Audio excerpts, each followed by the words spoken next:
Ac wrth gwrs sefydlu meddwl.org ar blogio a'r holl ddefnydd o sgwennu ar ffurf wahanol rwan. Wrth gwrs, nid ar ffurf faction oedd y gair sy'n ddefnyddio, neu ffurf nofel, ond ar ffurf blog a sgwennu ffeithiol felly de.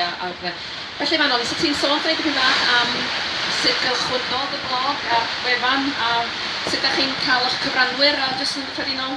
Ie, felly wnaethon ni sefydlu'r wefan rhyw 2 blynedd yn ôl nawr. Yn dilyn cyhoeddi gyrru trwy storom y gyfrol. Felly o'n i a Hedd yn siarad am y diffyg gwasanaethau gofal Cymraeg sy'n gael, ond hefyd y diffyg deunydd ar-lein yn Gymraeg. A wedyn, nath Hedd gael y syniad beth am greu wefan. A wedyn, mae wedi tyfu o fyna, felly mae yna le i bobl i gyfrannu blogiau. Mae yna wybodaeth am gobeithio pob cyflwr Iechyd Meddwl. Felly ni sy'n trio rhoi llais i bobl i deimlo bod nhw'n gallu rhannu profiadau nhw a darllen am profiadau pobl eraill sy'n gallu bod yr un mor llesol. Yna hefyd dolenni i gael cymorth pellach, achos ni ddim yn arbenigwyr. Ond mae'n bwysig bod pobl yn gwybod ble i fynd i gael cymorth pellach.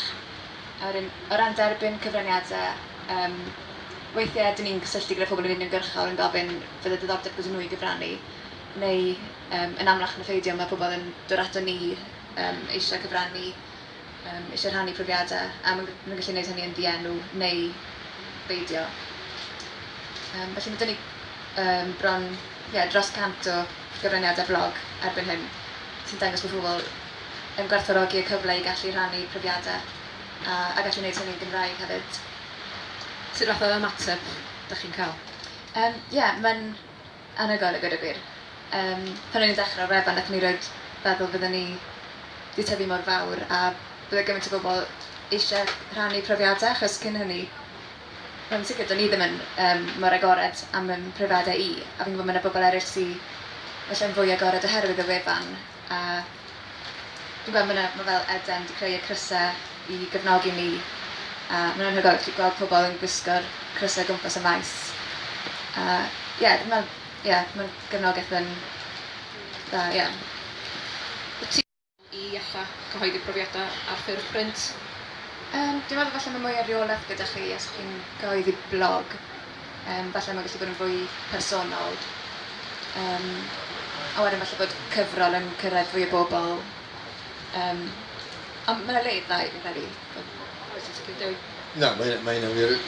Mae gen i ffrind Lara Rebecca sy'n 45 oed ac oedd hi'n ddifrifol wael o fan ar eisiau 2 blynedd yn ôl a mae'n dweud drwy dda, mae hi'n blogio lot. Doedd ti'n nabod i beth ac ia, Lara Rebecca? Sa chi'n googlo Lara Rebecca, neu chi weld i profiad hi. Mae'n anhygol. Mae'n cael 7 miliwn a hanner o hits ar ei blog. So ti'n gwybod joca hynny efo llyfr Rebecca. Unrhyw un ohono ni efo llyfr. Yn Gymraeg ar y Saesneg yn 8 miliwn a hanner. Gai ofyn cwestiwn, gai ddechrau drwy ddeud, mae'n meddwl.org yn briliant, a dwi wir yn meddwl hynna. Ond, a dyma'r ond yma, a mae Lara'n cytuno fe fynd hyn o beth, rhywun sydd wedi bod drwy'r felin fel yn y dweud. Mae yna duedd rwan, a mae hyn yn drist yn meddwl. Mae yna duedd i bobl ifanc hwn feddwl bod salwch meddwl yn ffasiynol yna. Alla'n credu'r beth, ond bydd yn wir.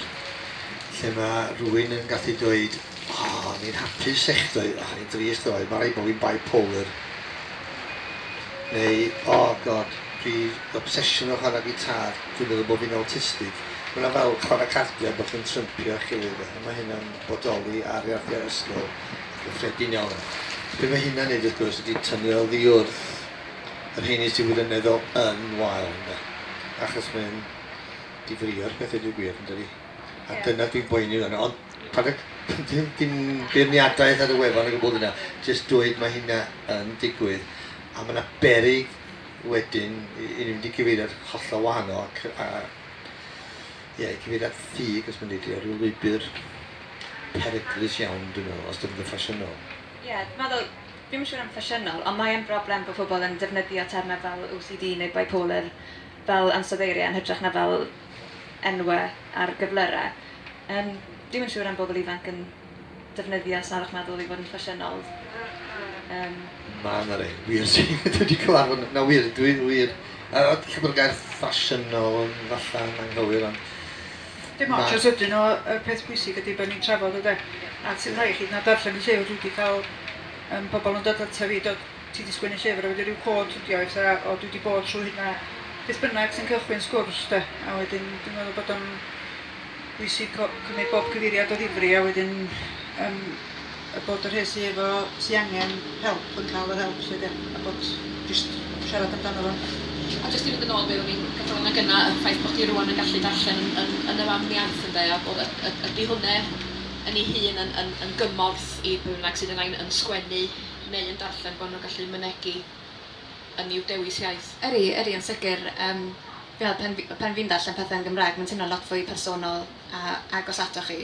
A chi'n gallu neithi'n well gyda beth chi'n darllen. Os weithiau, os chi'n darllen rhywbeth yn Saesneg, diolch yn cweit yn teimlo fel eich profiadau chi, achos bod efo'n iaith hollol wahanol.